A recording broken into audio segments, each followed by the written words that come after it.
आज इस वीडियो में हम बात करेंगे उस नाम वाले व्यक्ति की जिसने तेरे ही घर में बैठकर करवाए हैं भयानक कर्म। और नीम करोली बाबा की शिक्षाओं से जानेंगे कैसे ऐसे लोगों की पहचान की जाए और कैसे बाबा की कृपा से इनसे मुक्ति पाई जाए। तो इसीलिए अगर आप तक भी आज का ये क्रमांक पहुंचा है तो ये क्रमांक बहुत ही रहस्यमयी है, आपको बहुत सहायक होगा, क्योंकि आज आप जान पाएंगे कि आपके घर में आने वाला वो व्यक्ति कैसे आपके घर को एक रणभूमि बना रहा है। इसीलिए इस क्रमांक की एक एक बात बन जाती है आपके लिए बहुत ही महत्वपूर्ण। क्रमांक को पूर्ण अवश्य सुनिएगा ताकि संपूर्ण जानकारी आपको हासिल हो पाए। तो आइए बढ़ते हैं आज के इस दिव्य क्रमांक की ओर। सबसे पहले भाग में हम जानते हैं कि इन भयानक कर्मों का रहस्य क्या है। तेरा घर क्यों बना है रणभूमि के समान। हर घर एक मंदिर होता है, पर जब उसी घर में कोई ऐसा आ जाए जो अंदर ही अंदर नफरत, ईर्ष्या और शाप का बीज बो दे, तब वह घर नर्क बन जाता है। नीम करोली बाबा ने कहा था, जिनके हृदय में कपट है वो घर में वास करें तो वहां लक्ष्मी नहीं बल्कि दरिद्रता आती है। सोच, अचानक क्यों तेरे घर में रोज झगड़े होने लगे हैं? क्यों तेरे बच्चे बीमार पड़ने लगे हैं? क्यों नौकरी, व्यापार सब कुछ हाथ से फिसलने लगा है?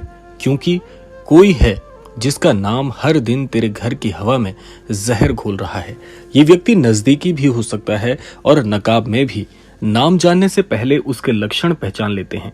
तो आइए जानते हैं वो संकेत जो कि आपको इस बात की पहचान करा सकते हैं कि आखिर वो व्यक्ति कौन हो सकता है। पहला संकेत है, बात बात में वो व्यक्ति आपकी तारीफ करके दूसरों से आपके खिलाफ बातें करता है। दूसरा है, पूजा पाठ में हमेशा विघ्न डालने का काम करता है। जब भी आप कोई आध्यात्मिक कार्य करने के लिए उससे वार्तालाप करते हैं तो वो आध्यात्म को ही व्यर्थ बताते हुए समय की बर्बादी कहता है और आपके मन में पलने वाले आध्यात्म के वो दिव्य पुंज को बुझाने का प्रयास करता है। तीसरा है, हमेशा आपका हौसला तोड़ने की कोशिश करता है। आपकी मेहनत को आपकी बर्बादी बताता है। आपके जीवन में आपको कुछ करने की चाह से दूर ले जाता है और हमेशा आपको विघ्न वाले कार्य करने के लिए बोलता है। उसके घर में आते ही माहौल बदल जाता है, घर की ऊर्जा परिवर्तित हो जाती है और उसका घर में होना जैसे घर में बर्बादी का बुलावा बन जाता है। ये वो सारे संकेत हैं जो उस व्यक्ति की पहचान कराते हैं कि वो व्यक्ति आपके घर में किस प्रकार से नजर गड़ाए बैठा है और आपकी असफलता की दुआ मांगता है। आइए अब जानते हैं दूसरे भाग में उस नाम वाले व्यक्ति की पहचान क्या है। बाबा जी कहते थे, अगर कोई तुम्हें बार बार दोष दे, तुम्हारे काम में रुकावट लाए और तुम्हारी आत्मा अशांत हो जाए तो समझ लेना वह राक्षसी स्वभाव वाला व्यक्ति है। अब तेरे घर में जो हालात हैं वो बिना कारण नहीं है। वो नाम तुझे चकित करके रख देगा। नाम जरूरी नहीं केवल अक्षरों से जुड़ा हो, बल्कि ऊर्जा से भी जुड़ा होता है। आइए जानते हैं इसका विश्लेषण कैसे करें। क्या यह व्यक्ति श या र नाम वाले अक्षर से है? आप अपने गृह स्थान में ऐसे व्यक्ति की तलाश करिए कि क्या ये दो अक्षर वाले कोई व्यक्ति आपके घर में पूरी तरह से अपनी पकड़ बना चुके हैं। क्या ये अक्षर के नाम वाले लोग आपके जीवन में ज्यादा जुड़े हुए हैं? क्या इनमें से आपको कोई व्यक्ति ध्यान आता है जो बिल्कुल इसी तरह से आपके घर में काम कर रहा है? क्या वह व्यक्ति धार्मिक दिखता है पर कर्म उल्टे करता है? क्या ये हर बार घर आकर कुछ अजीब बातें करता है जिनका किसी बात से कोई लेना देना नहीं? क्या इसके आने के बाद बार बार आपकी पूजा विफल हो जाती है? क्या इसके घर में कदम रखते ही आपके घर में क्लेश शुरू हो जाते हैं? महाराज जी कहते थे, नाम में ही शक्ति होती है पर बुरा नाम घर को बर्बाद कर सकता है। आज जो नाम बार बार जहन में आ रहा है वही तेरी हालत का जिम्मेदार है। आज जिस पायदान पर तू खड़ा है, जिस बर्बादी की ओर तू धीरे धीरे बढ़ता जा रहा है, यही अक्षर वाला व्यक्ति तेरे जीवन में किसी न किसी प्रकार से तुझे बर्बाद करने की साजिश रच चुका है। आइए अब जानते हैं भाग 3 में उस व्यक्ति के द्वारा किए गए भयानक काम। अब बात करते हैं उन कर्मों की जो उसने तेरे घर में बैठकर किए हैं। सबसे पहला काम है, नींव में दरार डाली, यानी कि घर के लोगों को आपस में लड़ाना। किसी न किसी बात से आपके घर में ऐसा माहौल बना के रख देना जहां पर उस घर में सुलह का कोई भी मौका ना रह जाए।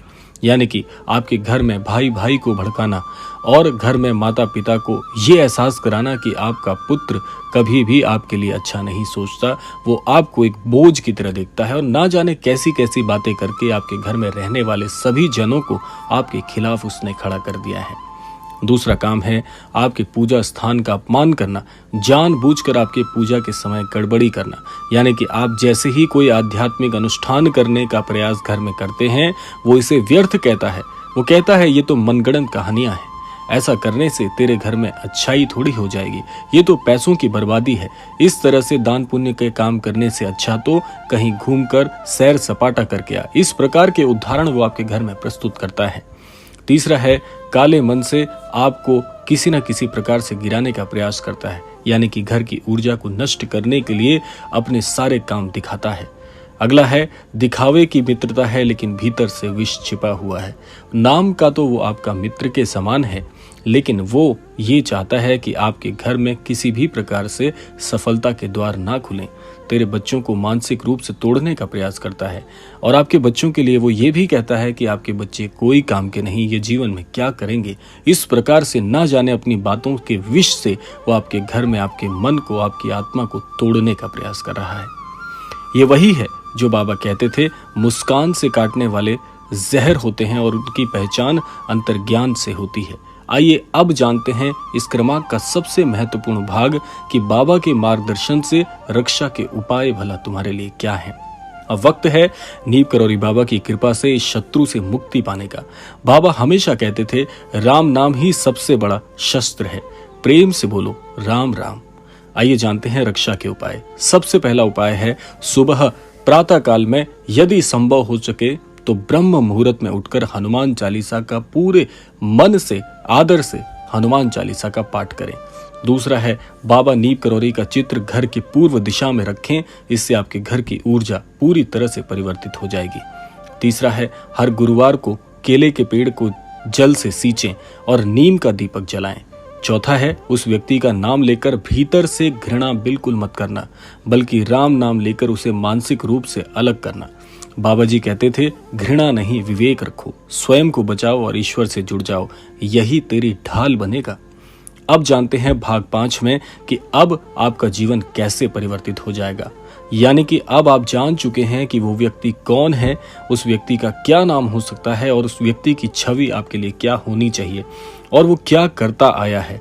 अब याद रखना कि अब तू अज्ञानता में नहीं है। महाराज जी का संदेश है इस क्रमांक के माध्यम से कि ये क्रमांक आया ही इसीलिए आपके पास है ताकि आप ऐसे व्यक्ति से सावधान हो जाएं, उसकी कुटिल चाल से बचें, ताकि महाराज जी आपको अज्ञानता से ज्ञान की ओर ले जाएं।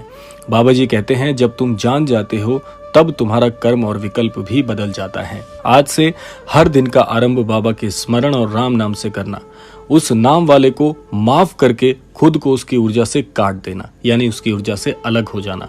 उस व्यक्ति के लिए प्रार्थना करना क्योंकि वो मानसिक रूप से विक्षिप्त है, पर उससे दूरी बनाकर अपने जीवन को बचाना सबसे पहला कर्तव्य आपका बनता है। तेरे जीवन में अब नई रोशनी आएगी क्योंकि अब तू सच्चाई जान चुका है। बाबा जी कहते हैं भविष्य उसका होता है जो अपने वर्तमान को सही दिशा में ले जाता है। अब तू जान चुका है उस नाम वाले व्यक्ति को जिसने तेरे जीवन में तूफान लाए, पर अब याद रख तू अकेला नहीं है। नीम करौरी बाबा की कृपा, राम नाम का तेज और सत्य की शक्ति अब तेरे साथ है। इस वीडियो को अपने उस सभी भाई बहन तक जरूर पहुंचाइएगा जो इस पीड़ा से गुजर रहे हैं, और जाते जाते कमेंट में जरूर लिखेगा जय बाबा नीम करौरी। आशा करते हैं क्रमांक आप सबके लिए फलदायी होगा। इसी कामना के साथ समय आता है विदा लेने का, और विदा लेने से पूर्व समय है रोजाना की प्रार्थना का। यही प्रार्थना करना चाहूंगा कि श्री महाराज जी के आशीर्वाद अनुसार आप सभी को सन्मति और सद्बुद्धि की प्राप्ति हो और इस संपूर्ण सृष्टि का, इस संपूर्ण लोक का कल्याण हो। इसी कामना के साथ विदा लेते हैं। मिलते हैं अगले क्रमांक में। तब तक के लिए जय श्री राम, जय गुरुदेव, जय उत्तराखंड।